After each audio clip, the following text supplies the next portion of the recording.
Hi. Hey, everybody. Welcome to the Brush Up.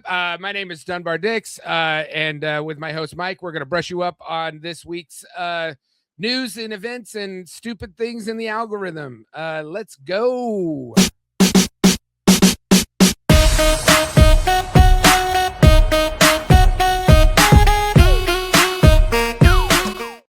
Okay. How was that? All How did right. I do, Mike? I do Okay. Well, there's some work to be done, but I feel like I'm short and sweet. My dad used to say grace at the dinner table, and his grace was good food, good meat, good God, let's eat. That was how fast he did it.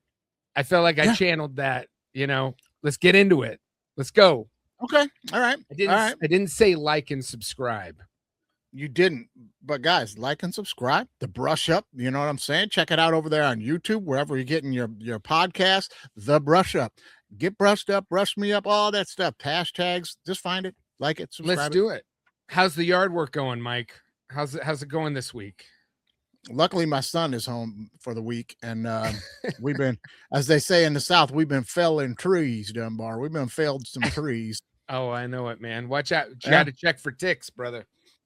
We don't have all the equipment that them guys have, but I watched them do it before. Yeah. So we took a rope and I tied it around like a baseball-sized rock, like a parachute cord, you know what I mean? Yeah. And then underhand chucked it like as high up into the tree as we can, and it'll catch a branch, and then the rock will bring it all the way down. And then you tie a loop, take the rock off, and you tie like a slip knot, and then you just pull the rope, and it'll tighten itself right to the top of the tree. And then my son can stand across the yard, and then as I'm cutting it, he can be pulling the top to where we want it to fall, so it won't hit the house, it doesn't hit the other trees, and then we can get it to go right where it needs to go and drop it. Boom. That'll work. Yeah. I ain't mad at it. A bunch of money. Yeah, man, that's what you do back in the South, man. And if it hits the house, you don't want that to happen. And them tree guys come through and they're like, "Yeah, we take all the trees out of here about $2,300." And I'm like, Nolan, go get the chainsaw. You know what? And they're gonna do probably the exact same thing. I watched them do it. That's how I know how to do it. I watched them do it across the street, and I'm like, I got it. I can do it. I'll tell you one trick I use as a homeowner who's very handy and has a lot of tools. If there's something I don't know how to do, this is what I do, Dumbo. Something I don't know how to do, I will call a couple of professional companies out to give me an estimate. And I'd be like, now walk me through the whole thing, because I want to know exactly what's happening to my property or this house or this, you know what I'm saying? Like these trenches, these French drains, these whatever, walk me through the whole thing. You know what I mean? I'll make extensive notes, and then I'll just look it up on the internet. I'll put my notes with it, and I'm like, yeah, I can do this. And then I just do it. Yeah. I mean, that's the thing with YouTube. It's like you can kind of figure out, although there are a lot of people out there that don't know how to do a lot of shit. Like I used to be a building inspector in Chicago, dealing with like weatherization and insulation and all that stuff. And I can't tell you how many people online who the training videos pop up and I'm like, this is wrong. Don't do it this way. Yeah. You're going to get mold. That's why I call the pro out. And they always they always send you the salesman, right? And then when he gets there, he wants the salesman always wants to prove to you how much he knows about it. But me being in, doing a lot of construction myself and stuff, like I know when I'm talking to him, like, you don't know what you're talking about. You're just trying to sell me the shoes. But they're more than happy to share with how it's done. A trench needs to go here, and then you got to put this in there, and then you got to cover it with this. And I'm like, that's the information I need. Keep it coming. Yeah. I mean, I think it's like, you always, when you're dealing with contractors, there's always a margin upselling, and then like, you're going to have, they're getting things at cost so that it's much cheaper for them to do it. So the margin increases. So Right. I don't know. It's like electrical work. It's like run your electrical and then just have the electrician tie it in. Like it's not hard to run electrical. Like run it. No, it's super easy. That is probably the greatest skill I ever learned from high school. As a blow-off class my senior year, I took this heating and cooling and electrical class. This will be a blow-off, and it was all about just wiring houses and wiring switches and volt, everything, like how to be an electrician and wire a house. And I was like, I'm gonna pay attention, and I did. I mean, to this day, I've made the most money doing that. I do it in my houses I buy. I'm like, do you tie it into the break? Do you tie it into the breaker box? That's where I get nervous. Super easy, man. I know it's easy. I'm just like, I don't know. Yeah, I'll do but just don't everything touch else. I'll nothing. run I'll run the Romex. I'll do it all. I'll look up what the city code is, but th- I don't think our audience really tuned in for this conversation. Yeah, you can do it yourself, guys. Just tie it in, zap yourself, man. It's fine. Yeah, just pop, pop. It's okay. It's all good. You know, It's all good. you It's all just good. tingle. You just have a little bit of a shock, when you kiss your wife at the end of the day. You can ask for it. It's all we want is a good spark when we kiss our wives, buddy. Man, I've had a pretty fun week, dude. I'm a little pop culture gremlin. I love to devour it all up. My favorite book series recently has come out, Dungeon Crawler Carl, and I'm eating that up. The 8th book has come out. I think it's the 8th book. Maybe it's the 7th book, Parade of Horribles. Listen, it is an RPG fiction book of a guy who gets sucked into a D&D style world where there's a bunch of different levels and there's different rules, and it's run by him. That's losing its mind. He's got his ex-girlfriend's cat who eats a biscuit that teaches her how to talk. It is a bizarre movie.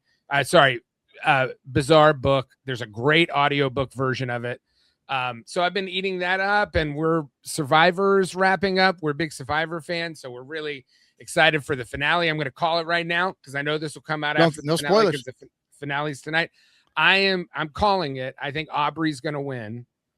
I don't know for sure, but I think Aubrey is going to win. So I'm calling it now. So, if you're listening, let me know if I got it wrong. And, we're going to go, me and my wife, we got a babysitter. We're going to go see The Mandalorian this weekend. I know it's getting mixed reviews, but, we're excited to go do that. So there's a lot going on this week. What's the issue with The Mandalorian? What's the issue with that? I haven't heard anything. Well, we can get into it. I mean, like that's the what's show happening right. That's you want me to brush you up? I'll brush me up on The Mandalorian, so, look, bro. Everybody who pays attention to Star Wars knows that the Mandalorian Grogu show came out. The first season of it, everybody loved it. It got really great reviews. Even I thought the second season was awesome. The subsequent seasons, people kind of felt weird about, I think. And it started to get, in terms of fandom, I felt like fandom kind of turned on it. And I think it kind of coincides with COVID a little bit. But this movie has come out and it's gotten some of the worst initial Rotten Tomatoes scores of any Star Wars movie in like the modern Star Wars era, since Rotten Tomatoes come out. So for like a movie industry thing, it's like when a movie is released, reviewers get pre-screenings, they get to review it. So the week the movie comes out, there's reviews out already of people who've reviewed the movie. And now, the reviews are out and they're not great. And it got me wondering, because I feel like this is my experience with Star Wars. We're the prime Star Wars age. I mean, my first movie-going experience is seeing Return of the Jedi in the movie theaters. Like actually seeing it, the old Marshall movie theater was like a World War II movie theater in our tiny little town in Tennessee. And I saw it there and I was obsessed with it and like grew up with it. And then they did this specialization releases of them when I was in college. We camped out for all three. Like everybody was super excited to see it. Everybody, when we saw it in the theaters, I saw it in like the Cinerama Dome, not the Cinerama Dome, but like the Uptown Theater, which is like a high format theater. It was an awesome experience. People were into it. Even when the prequels came out, people were into it. And I remember walking out of the prequels being like, eh. But now, after the sequel movies after that first sequel movie came out, and I think probably after Last Jedi, I feel like Star Wars fans, instead of being excited to see Star Wars together and it being this communal thing, all these people are just at each other's throats about what it is and it's not good enough and blah, blah, blah. And I'm just curious, Mike, do you think this is because we've seen too much of it and it's too much of a cash grab? Or do you think it's because the ecosystem of how we talk about this stuff now in nerd culture is off the rails? No, I'm gonna tell you this right now. Real quick backflash story on when those special editions came out. I was up in Central Michigan and it came out in the wintertime up there. And it was like, anyway, I didn't have a car. It was like a 2.5 mile walk to the theater to go see it. And I'm like an old person story, man. I walked there in a Mount Pleasant blizzard like a foot of snow. I was like, I'm going to see this thing. And I walked there, you know what I mean? Yeah. But no, the Star Wars thing with me right now, I think the biggest issue with it is, there's too much of it. It became a money whore, and it became a thing where now the people who are in charge of creating it don't care about it. They just care about the money. Yeah, I think it's like, is that Disney or is that, Dave Yes. Filoni? Is that Jon Favreau? I mean, Dave Filoni is like his whole career. He's like George Lucas's handpicked guy to take over Star Wars to a certain degree. But he doesn't have any say. I mean, he's a figurehead. Disney has the say. Well, he wrote, you know what I mean? He wrote the movie. I mean, but you think he goes in with a script and goes, "Here's the script, Disney," and George said so because I have say so. Yeah, right. He sits down and they go, notes, and it's like, well, the cynical thing is that like, they're selling toys, right? I mean, that's the thing that Star Wars is.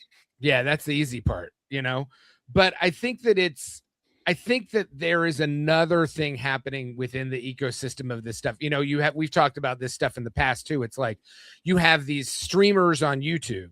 You have the guys who do I'm going to explain the ending of this movie. I was like, well, if you have to explain it, then it's probably not that good of an ending of a thing. Like they're just explaining all this. This is how the new nerd culture ecosystem works. It's like you have hype people who talk about how amazing everything is and then speculate. Then you have the explainers who explain all the Easter eggs for you so you can go back and watch it.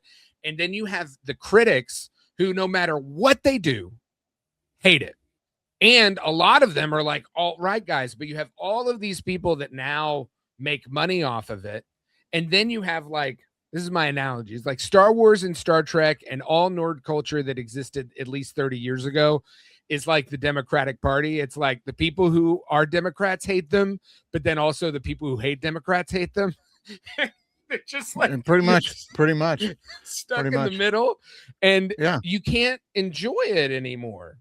It's like here's the thing with Mandalorian. Let's jump back on Mandalorian for a minute. Sure. Now the Mandalorian is one that I liked and I understood, and everybody that shit on it for being like a little corny and a little this or a little that the intention of the Mandalorian from Jon Favreau, that was supposed to be something you sit down and watch with your 6, 7, 8-year-old. Yeah, that's what it was supposed to be. So if you flipped it on expecting to see Rogue One, but that's Star Wars. That's not what it is. Yes, it's a different thing. Yes, but that's the original series. If you go and you watch Return of the Jedi, why are the Ewoks? Even if you watch the first movie, 100%. Those robots are cute toys. And it's supposed to be for kids. That's why I liked the feel of the Mandalorian, and my son grew up watching it. He loves it. I'm like, that one's cool, but it's the other ones that muck it all up. Yeah. I don't know. It's the other ones that muck it all up though. Is when they do like Book of Boba Fett. What a piece of trash garbage that was. Then you wonder why people are like, it's money grab. That was the worst Star Wars series I think I ever saw in my life, because they sat down and went, in hindsight, if we'd have known Boba Fett was going to be so popular, we wouldn't have killed him. Let's just bring him back.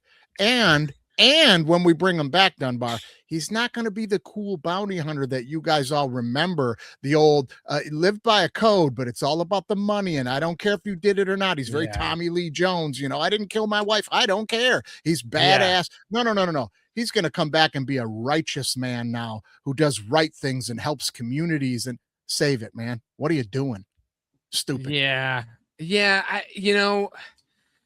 Here's where my take is, because all of these, especially like some of the alt-right guys who are just like literally going to, have an internal conniption because there's a woman in it, that's anything like Caroline Kennedy did too. They just, if Kennedy lose, that's it. Yeah. It's insane. If you want to go down a terrible rabbit hole, I find it pathetically hilarious of how many people have made a living dunking on Caroline Kennedy for the last 10 years or however long she's been in charge of Star Wars. I'm going to say this. She deserves some of it. She deserves some of it, but that's the point. Yeah. But that's the point. Okay. The critiques are real, but because there are people who are capitalizing off of it and then pushing it in this direction, trying to make it about woke culture and like all this other stuff, it obfuscates from like, well, that's not really the issue. The issue is that they made a bad thing. Can we talk about the bad thing? But then it's like a microcosm of what our like current culture is. It's like somebody does something and it's like, that's not that great. Can we talk about it? Yeah, let's talk about it. It's definitely because they did colorblind casting. There are no black elves in Lord of the Rings. And then you're like, well, wait, no, that's not what I wanted to talk about. That's and not then the they point, hijack the critique. They hijack the critique. Yeah. And it's because everybody's making money off of it. It's fractured the culture. And then you're like going to these Comic-Cons and you're like, do I really am simpatico with these people? Like, are these really my people? Like, are they, or are they like weird alt-right women hating trolls that, I mean, I guess that was always there. It's probably a room full of both, bro. That's probably what that is, man. You know what I mean? But that's what we're at in society now. Is like, we can't go back, man. It's like it's Brangelina. It's all that. Like, you got to pick a side. You can't. That's how it is now. We need to be at each other's throats, whether it be politics, all the way down to a movie you saw. It has to be, I hate it. Oh, I love it. You can't just be like, guys, it was fine. I don't care. I'd probably flip past it on a Sunday. I hate that take. Hard disagree. Oh, really? Okay. Okay. There it is. There it is. Here we go. No, I hate it. I hate it. It's a stupid take because I think it's also like the talking head shows did it too, right? It's like first it was ESPN, right? You had like Pardon the Interruption and you had Around the Horn, which are actually great shows. I loved those shows. Around the Horn, it was all right. But at the time you were like, oh wow, this is super entertaining. And then news media started doing those shows. So you'd have like Crossfire but it was talking heads yelling at each other and you had to be opposite. And then all of a sudden it's like devolved into like our discourse just about the things we love, like Star Trek and Star Wars and Marvel. And, there was a time where Marvel was freaking bulletproof. They were bulletproof. Yeah. All the way up to Endgame, they were bulletproof. And we can't. And then what happened? We don't get it. They oversaturated and they did some dumb. We need 30 more movies in order to make money, and who cares? Yes. And it's garbage now. And the movies weren't as good, but I would say some of those movies are as good as the pre-Endgame movies, because there was that 4-year period where as good as Thor. Come on, Captain Marvel is as good as Thor is. It's as good as Thor. Fine. Yeah, it was all right. It's fine.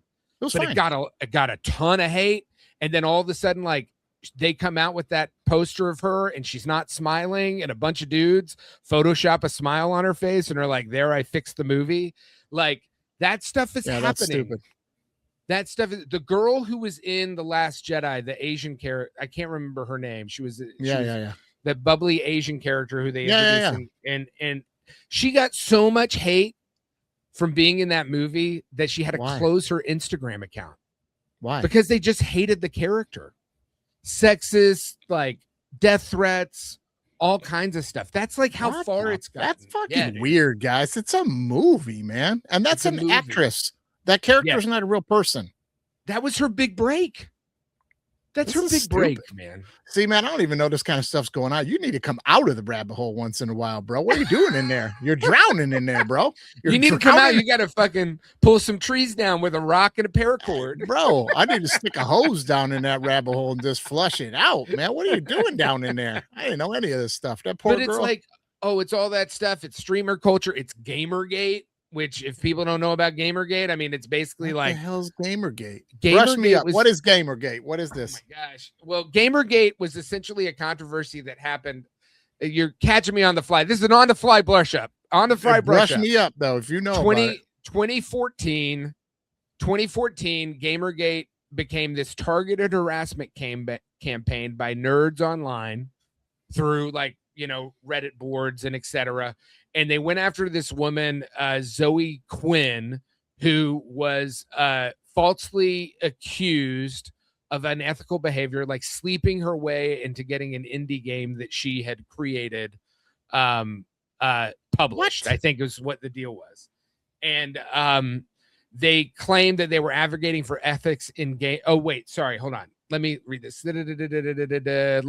Live show, live moment here. The sound of like we got well, it's from 2014, so brush yourself up before you brush myself up, up. Well, yeah, exactly, right.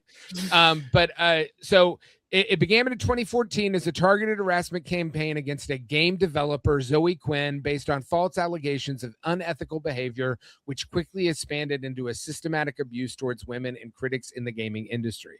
So all of these nerds were like, she had the rumor is that she had a breakup and the guy accused her of sleeping her way into getting the game she created to play on a platform. Yeah, that's how I remember it. I'm talking off the top of my head. Was the game any good?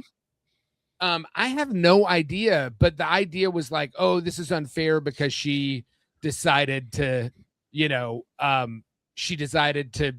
she used her ability as a woman to like get to the top. Well, and this was her. Like, get your game made, girl. Yes. Do your thing. Get your game made, do your thing. And if you spent $40 on the game and it sucked and you want to be super mad about it, just remember the other 15 games you bought that also sucked because, like I said before, oversaturation. They're giving you 500 games a year. So the woman got her game made. Get out of the rabbit hole, you fucking nerds. Put that on a hot take. Get out of the fucking rabbit hole. Go to the beach, man. Here's my thing. And I have two girls. I have two daughters. I'm like, if a man is stupid enough to give you an advantage because they think that they're intoxicated by your womanly wiles, that's on him. If you know what I mean? It's like, if you're a guy and you like, you don't make a lot of money and you're going to the strip club every night, that's not the stripper's fault. That's your fault. Like it is. And I'm not saying like, obviously I don't want my daughters to do anything like that, but it's like men have to take responsibility for being dopes. Yeah, but please. You went ahead and made the game because she slept with you, and then you want to turn around and be mad at her about it. Wait a minute. You got what you wanted, and she got what she wanted. What? But it was all false. So all the different speculation about it, it was all not true. Let me tell you this. Let me just tell you this right now. I have to be honest, and there's probably a bunch of people listening to this right now that are going to agree with me. Who are the 12 people that were infuriated that they got tricked into playing a game that got produced because a woman slept with a guy who produces games? Who are these 12 people? It was way more than 12 people, Mike. Why are you so wrapped up? I had not. Listen, I'm going to tell you this. It's had ripple effects politically. I mean, there's a direct line from Gamergate to QAnon. Like, it's the same. Yeah, I think I'm connecting it. They're all goofballs. Who cares? I'm connecting it for you. Of course it's QAnon, bro. They're morons that don't understand anything. Like, when's the last time you bought a video game and about 15 minutes into playing it, you went, I wonder who actually made this idea, this concept, and wrote the code for this. I wonder if they banged somebody to get this made. Who even, what? Is that messed up about whatever their issues are with women? It's the same thing, circling back to the Mandalorian and Star Wars and all the hate that it's in nerd culture fracturing. It's like, who watches Captain Marvel and goes, the woman and she's not smiling? Yeah. Who cares? Who cares? Now listen, here's something I don't even know. In the comic books, was Captain Marvel a lady or a dude? Yes. Oh, both? Yes. She was a both. I said, was she a lady or a dude? She was a lady. Well, then what's the fucking problem? That they made a movie about a woman superhero? For decades. Yes. But go away. Why are we giving these people air? Go okay, let's go. Move on. Your turn. But I'm being serious though for a minute. Like, I'm not even saying I would agree with. I'm just saying, like, as an impartial opinion, like if somebody came to me and said, well, in the comic books, Captain Marvel's a man, and they turned the whole thing around into being a woman for the movie, I wouldn't really give a fuck if the movie was good or not. I don't care. But I would understand your point if you're a comic book nerd. Like, no, I was a big Captain Marvel fan, and you turned it into one. That's not even what happened. This character in the comic books is a woman. They did the movie about this woman who is a female superhero, and you all got worked up about it because what? You didn't get Thor 5? Get out of your rabbit hole, you fucking nerds. I'm tired of it. Thor 5. Didn't they get Thor 5? Yeah. You got Thor 5 and you hated that because it was Love and Thunder. And you hated that Thor. because they hated that one too. Yeah. Taika Waititi, he's a brilliant, he's a genius filmmaker. Yeah. Those movies are great. Anyway. Let's get to something more important movie-wise, Dunbar. 16 days until the mess that is Masters of the Universe. It's getting good reviews. It's getting good reviews, Mike. Oh, I'm sure those are real. Yeah, that's we just talked about how that's a business in and of itself. It 16 is a business. days. Yeah. I know we are the only podcast that is hanging its hat on the Masters of the Universe movie, but we all have vintage. Both of us have vintage Battle Cats and He-Man figures. So you kidding me? They're all over here. If you turn the camera around, the audience would be like, "Holy shit!" Yeah. He on the other side, he has bins and bins and bins filled with nostalgia. It's a nostalgia orgy back there. It's incredible. Yeah, it's 80s and 90s. I've been collecting this stuff since the 80s and 90s, man. I was getting it as presents in the 80s, but like in my high school years, late 90s, I just started like acquiring a bunch of it when nobody cared about it, and I just have a lot of it. But anyway, 16 days till the movie comes out. Here's the big thing. Let's do a little He-Man thing this week. Orko. It has finally been released that Orko will be in the movie. Now, if you're a He-Man person, Orko is a huge part of He-Man. But if what you don't know, I'll brush you up on really quickly. Now, when He-Man was created, they needed to sell the toys. They didn't know how. They lied and said that there was a comic books that were going to be with the toys. And then the people that had to green light it went, oh, so kids can read the comic books and okay, we'll make the toy. Well, then they looked at the comic books and thought, well, you're marketing these toys for 5-year-olds and 5-year-olds can't read. The comics are no good. So then they lied in the room again on the spot, the creators of the toys at Mattel, and said, oh, well, we have a cartoon. We have a cartoon coming out. They just lied. And then they left the room and everybody went, yo, George, man, or whatever the guy's name was. What do you mean we got a cartoon? We don't. Now they want to see it. And he went to Filmation for cheap and was like, hey, make me up a couple episodes of this cartoon. And they did. But here's where the problem lied. Filmation made the cartoon. And when they did, they gave He-Man a sidekick that everybody was like, sure, whatever, man. We just need it now. We lied about it. Give it to us. And they didn't bother to worry about, intellectual property on that. They added a character that wasn't in the comic books and wasn't in the toy line, and Mattel had no rights to, which was Orko. And it became a major part of the show. So even when they did like the movie in 1987, that's why they gave you that stupid weird dwarf Gwendolyn or whatever that fucking thing was. And you didn't, you didn't get thing. It looked like a Garbage Pail Kid. It looked like something left off the set from the 80s Garbage Pail Kid movie to me. They were like, just put some funny ears on this thing. It could be He-Man's sidekick. But they didn't have the right to put Orko into anything, and Filmation was holding out on it.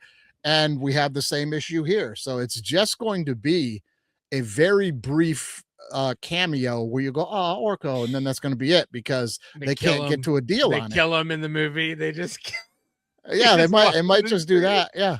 You got a little Orko figure behind your shoulder back there. Yeah, right there, buddy. Boom. There he is right there. I love, Orko's great. I had the Orko thing with the zip tie, and you would pull it and it would like spin around. Yeah, that was the original toy. Yeah, I have one on the shelf over there. Yeah. They've all disappeared. My mom is like, I don't know where your toys went. I was like, that stuff all disappeared. I know what you did with them.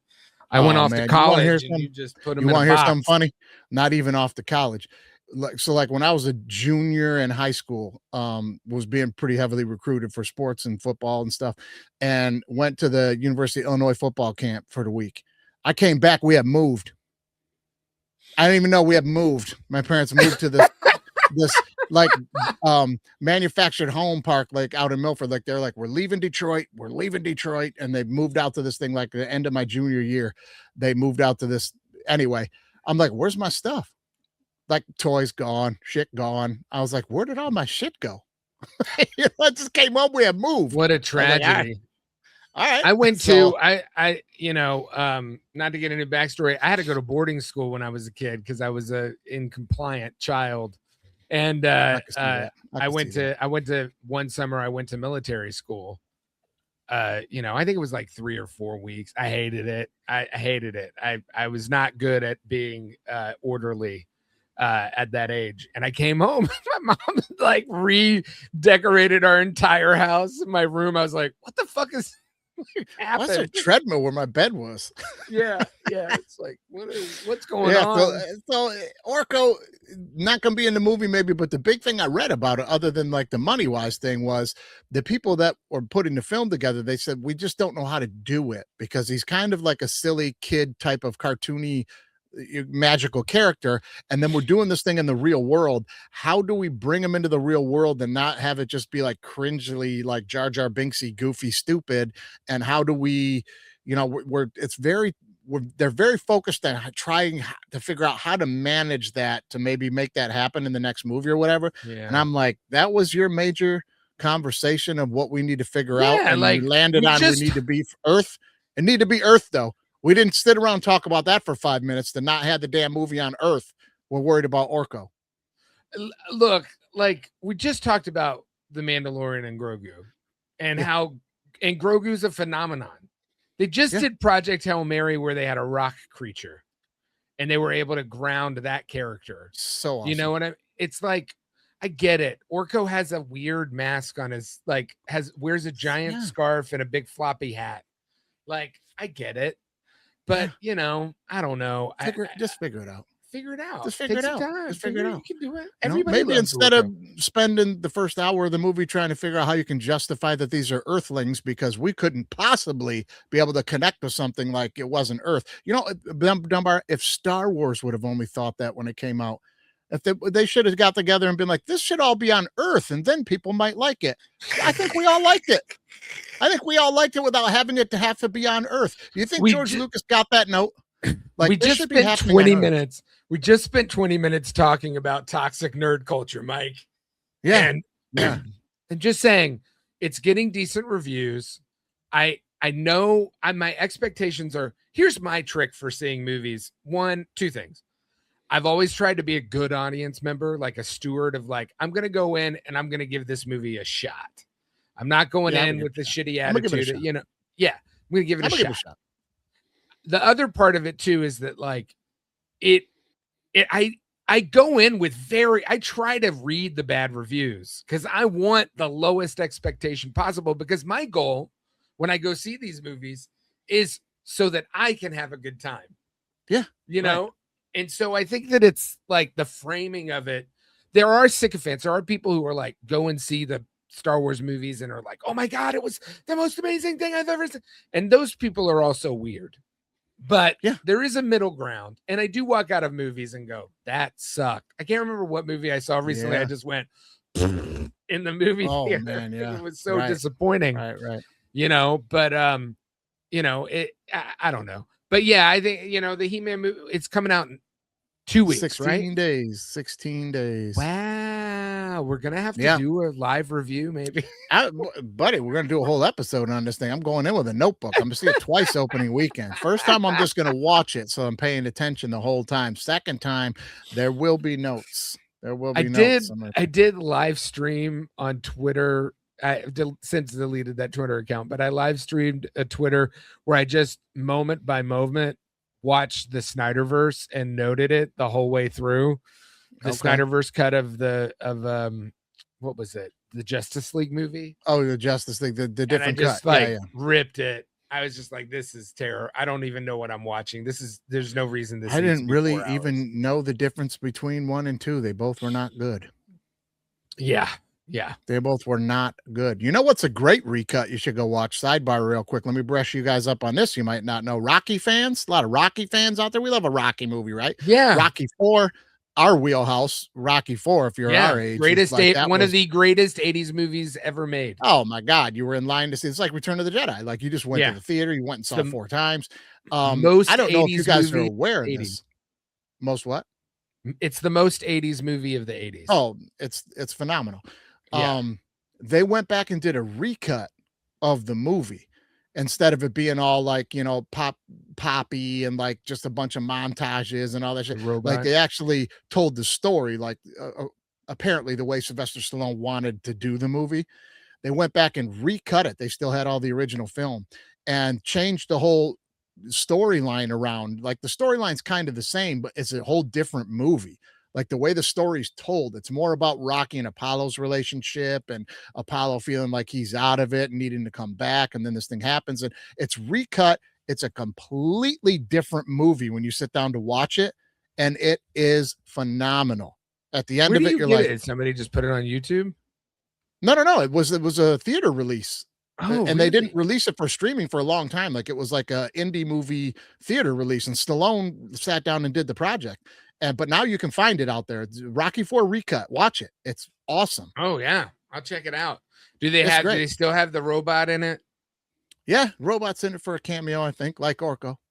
They still have the montage, the Russian training montage. Montages are at a minimum. The important ones are in there, and they're told in a different way and all this stuff. They're but the movie is way better. It's like a movie now, and it's like, man, it's good. That's how do you improve on Rocky 4, right? It's funny, like it's the exact same scenes when you're watching it. It's like it's the exact same scenes you remember, but when they cut them up and put them in a different order, the emotions of the scenes are different. Like the characters, like what's driving that character in that scene now becomes different. Stallone becomes a little more like standoffish, with Adrian, and like there's this whole like it's crazy to me. You got to watch it. It's crazy because it's not like deleted scenes. They're the actual scenes. They just put them in a different order, and the whole story just feels different. It's so interesting to me, not to digress too much, because I know we're 30 minutes in, but the idea that somehow Stallone didn't have the power with the studios at that point because he was at the height of his abilities and power as a movie star, didn't have the ability to go, hey, I want to do this differently. I think it was more of a thing where like it really didn't care and didn't know until like the final cuts were done. It was one of those things where like just trusted the product, and then it came out and it was good and everybody loved it and it was a big hit. But I think like 20 years later, he kind of sat down and looked at it and thought, I kind of wanted it to be like this though. Let's just fuck around on board. And it was good. Yeah. If only he could do that with Rocky 5. Anyway, moving on. I have speaking of 80s, because we do troll in the 80s a little bit. I have something I want to show you. I want you to react to it. Here we go.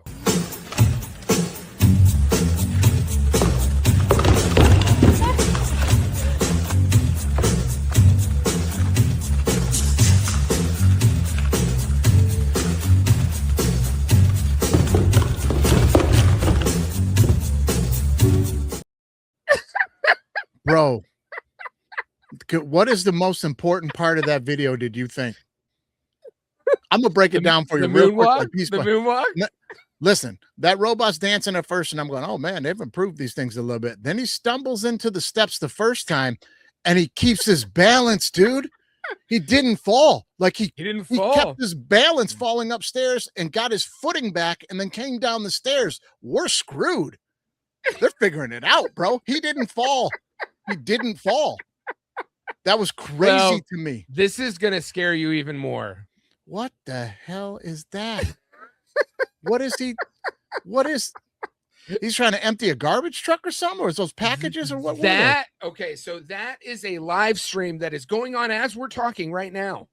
It started on May 19th, and they were only going to do about 50 hours, and they've been doing 137 hours at last I checked, and it's a robot designed by Figure AI, and they started the live stream. It's 4 robots: Bob, Frank, Gary, Rose, and Jim. 5 robots, and they started it.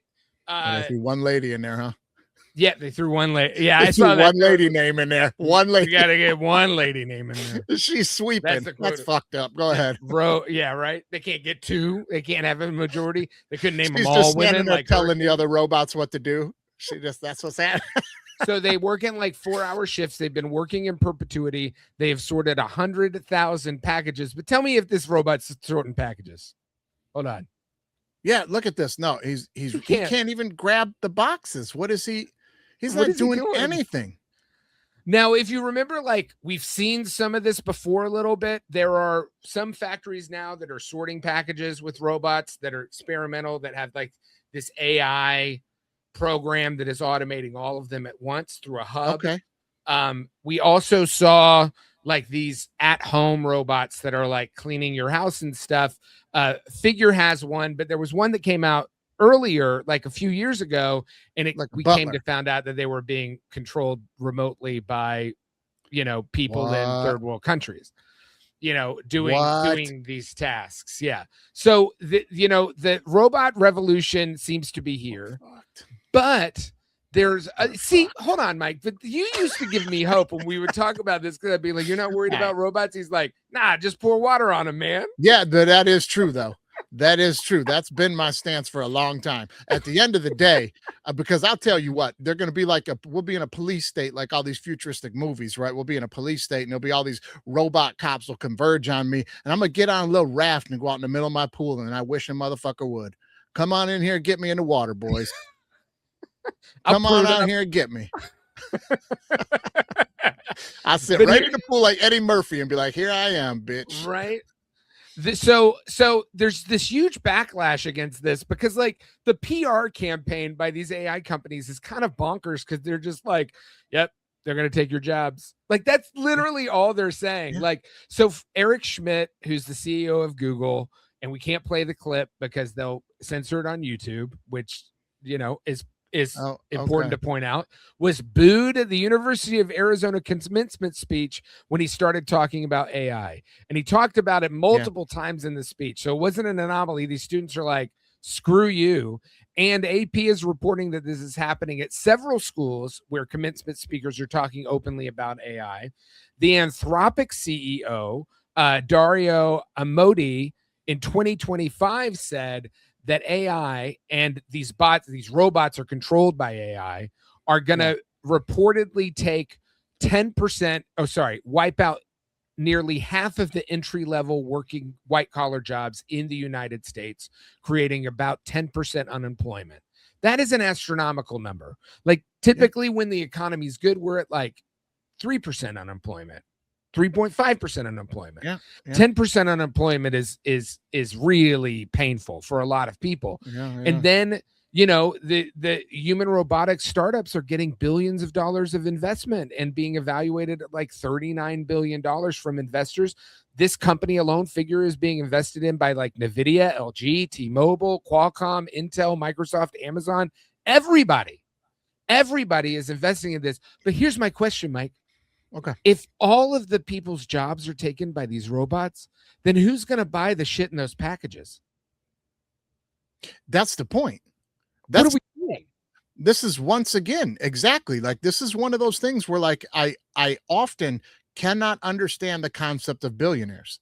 Like, you want more until you own it all and you have it all. And what's the end game? What is the end game here? Once you have it all, then I'm in control of everybody. You're in control of a bunch of people who don't have anything. I don't know. I guess you're like a kid with a magnifying glass and you're just killing the ants. Like, I guess that's fun. I don't understand where's the joy in any of that? But there used to be this idea that like, when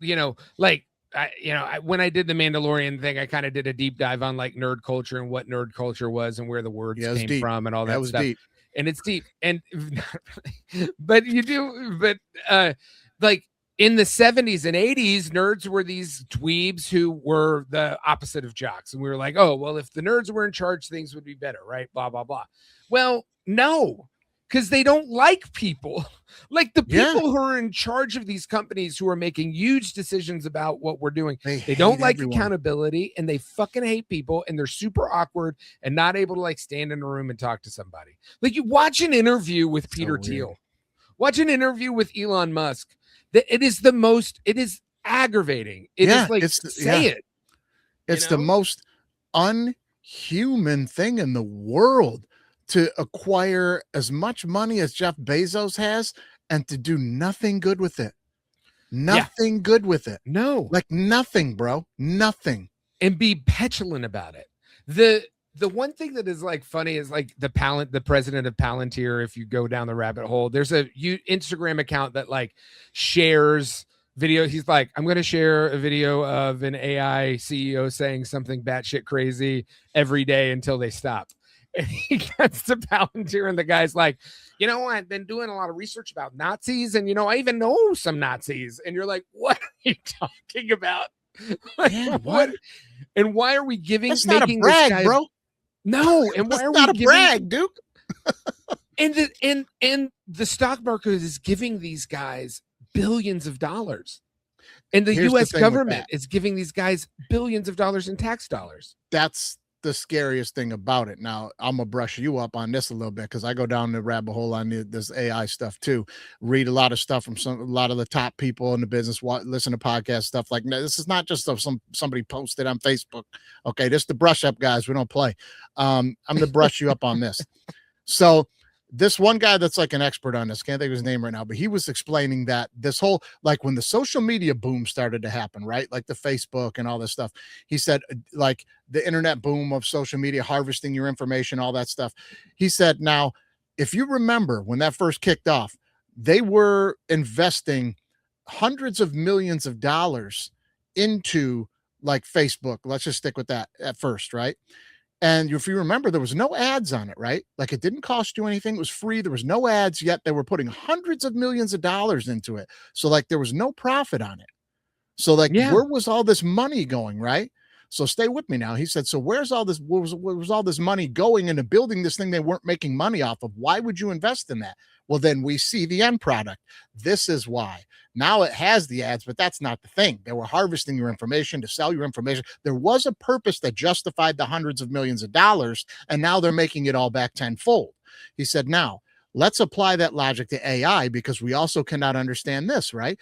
They're investing hundreds of billions of dollars into AI, which is free. There's no ads. You can use it as much as you want. Doesn't cost you anything. So you have to compare it to the other one and say, okay, so there has to be this windfall of hundreds of, it has to be trillions. There has to be there's no way. I mean, Mark Cuban trillions of dollars at the end of this thing, right, Dunbar? And you're right. There's no way. And that's what he said. He said, but there's no way. You can sit down and look at this thing and you can see there is no way to recoup the money that's being invested into it. So what's the purpose? What's the purpose? Complete takeover. Complete takeover. I think the estimation is like for AI to actually make its money back, it has to make its money back. It has to eliminate almost every job. It can't. He went into a whole thing on that too. He said, if you eliminated like blah, blah, blah percentage of the workforce and blah, blah, blah. And even if they then they started handing out this universal money that you'll get to live on, that ignorant people think that they're going to give you a nice little amount of money that you're going to live on. I'm like, go throw on the movie where they got like the barcodes on your wrist and it's for time and shit. And you're going to die and you will live in squalor. That's what it's going to be. Like every dystopian. They won't give you a 5% of taxes on their $1 trillion right now, but when they have all the money, they're going to give you a house on a lake and let you write poems all day. Wake up.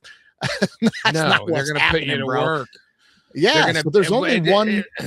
Here's the reality of it is, Mike, and you and I know this because we're both, been working class fucking guys. Is it's about attacking labor, attacking unions, attacking worker protections. That's exactly what it's about. They want to diminish the ability of workers. They're doing it in Hollywood. They're trying to scare and diminish the ability of workers to be able to have a leg to stand on in terms of compensation and proper compensation, because these companies are making billions of dollars. The other problem is that it's all speculative. But to get back to the fun stuff here, let's do it. The plot of this is very similar. Like, just hear me out. Everybody's out of a job. Everybody doesn't have a real purpose to contribute to society, right? You have these huge data centers which eat up a lot of energy. You have to feed it a ton of energy and it pollutes the environment. And what's going to happen? It's going to be energy conservation for us and massive energy consumption for them. And then if they need more and more energy and the AI is running everything. I mean, talk about Facebook. Mark Zuckerberg just laid off like thousands of workers and then is caught in a recording talking about how he's using work monitoring, where he's monitoring his workforce to train AI systems so he can replace them. Like Zuckerberg said it. Why? Yeah. Why? And then who's going to use your product, bro? And like, you don't understand.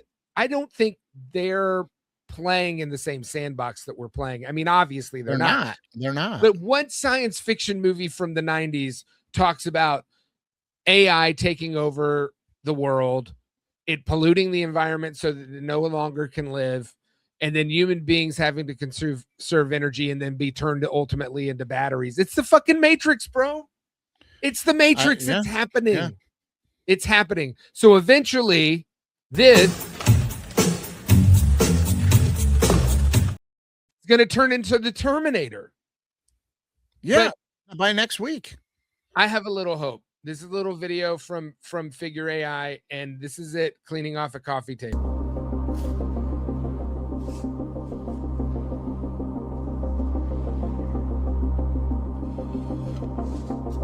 Why are the hands always so large, and why is it taking him forever to pick up these 4 pieces of popcorn?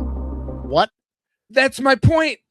How many What billions of dollars? How many billions of dollars in R&D had to exist for it to pick up 4 pieces of popcorn that if I took that slow to clean up the fucking coffee table growing up, my mom would be like, "What are you doing? Just do it." Just do it. Are you kidding me? That robot was doing exactly what I would do if I didn't want to be tasked with cleaning up the coffee table anymore. I would clean it up just like that 3 or 4 times. Yeah, I would do like this guy 3 or 4. This guy trying to sort these packages. If I didn't want to sort packages at work and they told me, Mikey, you're going to sort packages at work today, that's exactly how I would do it, because in about 3 days they go, he sucks at it. Get him out of there. Yeah. You know well, the other thing about that is they put an intern up against it, right? One of their interns up against it, and was like, the intern beat it by 200 packages over 10 hours. But I'm like, you think that intern was like not told to be like, hey, don't go super fast. Go like 50% speed. He could have done way more than that. When you're seeing it, is like going this fast. He's terrible. It's terrible. And when you watch people, let me ask you a question. Okay. Boy, we got to dive into conspiracy theory here. Do you think they keep releasing these bad videos so that we'll all just stay complacent and be like, ha ha ha, see, it's stupid? And then they're like, secretly they already have them flying jets and shit. You know what I mean? Well, I think there is some of that, but then I also think that it's just like, I tend to believe that the universe is a little bit stupider than that. Like, my governing life philosophy is everyone's an idiot. It's just the biggest idiots haven't figured it out yet. That is the true Dunbarism. And my experience has always been like, the more, and you've experienced this too, it's like the more you kind of move up the rungs of the ladder, the more you go, fucking nobody knows what the fuck they're doing. And that's life, you know? And I don't think they know what they're doing. I think that they have serious blind spots. They've come out and championed AI so much. They're in a bubble. People don't want it. And people are like, why? And AI itself is like brain rot. It's brain rot. People who use it lose cognitive ability. That is what people are saying. That's for sure. That's for sure. You're not going to think about anything anymore. You're not going to use your brain at any. You're not going to try to solve or figure anything out anymore if you can have the answer in 5 seconds. Yeah, for sure. But for the record, I love our robot overlords. I think they're great. I love them cleaning up the popcorn at the table. I see what you're doing, Dunbar. I'm not going to do it. I'm going to be on the record here. Fuck you, robots. Come and get me. I'll be in the swimming pool. Come and get me, bitch. You're going to come in the water. I'll put a moat around this castle. You'll never get me. Not me, robot overlords. Come up. I got 4 pieces of popcorn on my kitchen table. I need to up. I got all the time in the world. Take all the time in the world. You're going to need all the time in the world. If they send that robot over, you're going to need all the time in the world. That guy sucked. That little robot butler, you sucked at cleaning up the coffee table, bro. I'll tell you that right now. He sucked at it, man. I get popped. I tell you what I'm going to invent right now. I'm going to be a multi-billionaire, Dunbar. I'm going to invent some kind of like, remember those big old like tube squirters? Not a super soaker. It was like a big tube. And you just pulled it back and the whole thing would fill. Like and you could totally drench somebody. I'm going to make one out of some kind of like alloy aluminum or something that could hold like the most deadliest acid that could eat through metal. And then when they come for me, I'm just going to squirt them all with the acid gun. They have those like net guns that you can shoot that can take down drones that fly over your. Let me ask you this. Nobody's ever, this is a question I always have for these robot takeover things. Like I could just blow a plot hole right in all these Terminator movies right away. All these robot machine armies are taking over the world, right? What about an imp? What about if you blew off one of those, you know, like the big bomb in Ocean's 11, you know, like it wipes out all the power of the city. Yeah, right. The EMP. What about an imp? Like, what if I just drop an EMP and they all just drew? Yeah, is that not a thing? Or am I wrong? I don't think that's. I don't think they're wrong. I don't know how powerful they are. So But I mean, that's what that's we're going to doing, be the people. technology now. In combat and warfare, it'll probably be something like people will be That's what. using EMPs to stop these drones from So I want you attacking. guys to channel. What was the movie in the '80s where the Russians invaded America? Red With Scare, Red no, Dawn, no, Red Dawn. Red Dawn. I want you guys to channel your inner Red Dawn where like the teenagers were fighting the Russians. This is what we're going to do with every Amazon delivery thing when it goes completely computerized. We're going to just get in there with a van and blow up EMP and shut it all down for a week. And all these Into data it. centers, EMP them as soon as they get up and running. No, you're not endorsing that. It's a joke. It's Sorry. endorsed. Hey, DMs have brushed me up on how to build an EMP. I'm protecting us all. I'm doing the Lord's work over here. Okay. You got anything else for me, Mike? Yeah. Let's go out on a high note. Here's a fun little game. I learned this weekend. A family broke the Guinness Book of World Records for the book of, you know what I'm saying. In the Guinness book, they broke the record for making a Slinky go down the most number of steps. Okay. The Exorcist stairs? Is that that's what I want to ask you. What do you think the number would be? Listener, just think to yourself, what do you think that number would be to break a world record for Slinky going down the stairs? A one, it's got to be a straight run, right? Like Slinky's it's got to be corners. Yeah. I mean, like, what's the number? What do you think? Maybe 500? You would think a really big number. Yeah. Right? Yeah. 53. Wait, what? Yeah, right. I'm like, what? 53. 53 is that the steps. Slinky's limitation or is that the stairs limitation? Probably because it gets off track as it keeps going, I imagine. But like they took it into a stadium and they let the thing go, and the family got to like 53 steps before the thing fell over and rolled off the side and into some old hot dog wrappers or something. But wow. 53, that blew my mind, bro. What? That's wild. That's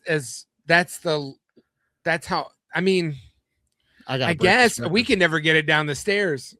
I feel like I remember doing this when I was a kid, and it would just go and go and go. I could get it down the stairs every time. I'd be like, "Oh, this is fun." No, we would get it, and it would like. I think it was because the run on our stairs was too deep, so it would like get tripped up and then just fall down and get tangled. Okay. You know, we haven't played with Slinkies with the kids yet. We got to break this record. Let's do it. Got to break this record, man. Where could we do it? There's some Mercedes-Benz Stadium. Oh yeah, yeah, man. Mercedes-Benz Stadium. Detroit? Is it in Detroit? No, that's in Atlanta, man. Yeah, we can go to Atlanta. Falcons. We can go to Atlanta. I would like to do it at Comerica Park, but I don't know if they'll let us. Yeah. I don't know. I think we should do it though. Do we want to talk about this terrible Trump thing briefly, like get into the Biff timeline a little bit? What are you looking at, butthead? I'll tell you what, let's tease that right now and let's start that on the next episode, man. Let's lead off the next episode with it. You know what I mean? Tease it right now and you guys go right to the next episode to get it. I mean, listen, like, you know, we may not talk about it on the next episode, but, you know, he's got a $1.8 billion slush fund now to pay off people with no oversight. So, you know, what, dude? Yeah. Like, what's even happening?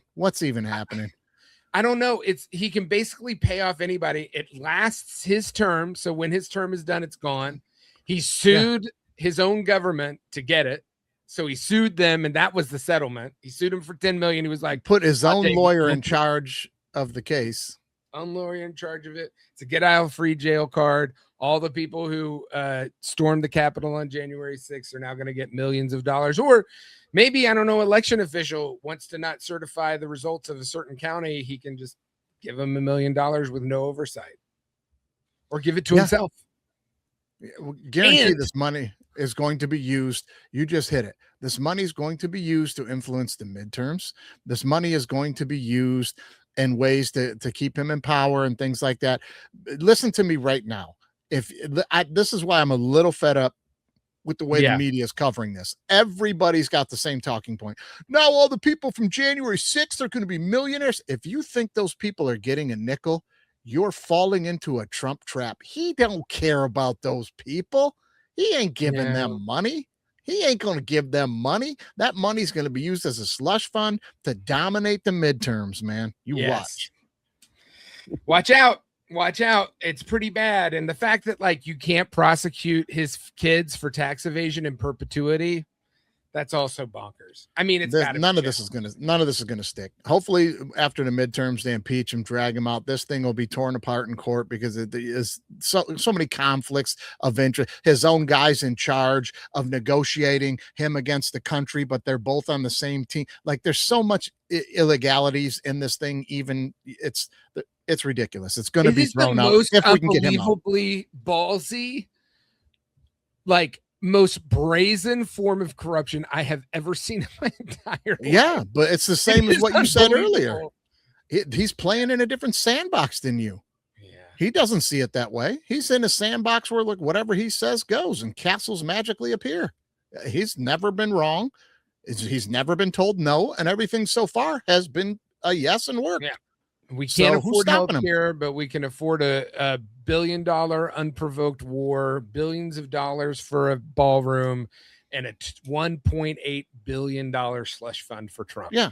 Yeah. And he appoints the 5 board members, and his attorney oversees who they're giving the money to.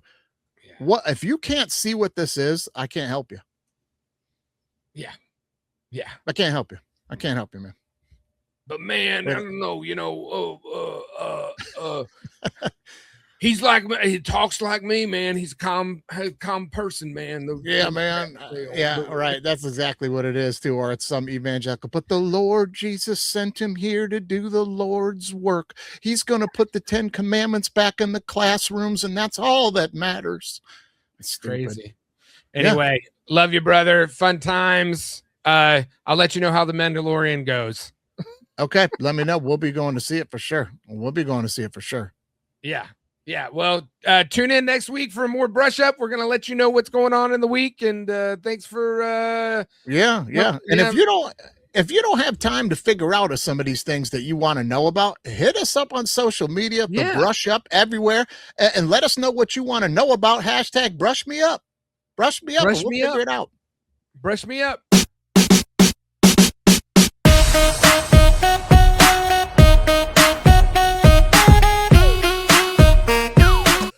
There you go. Now we're recording. It works fine. Now we're recording. Okay, here we go. Bye.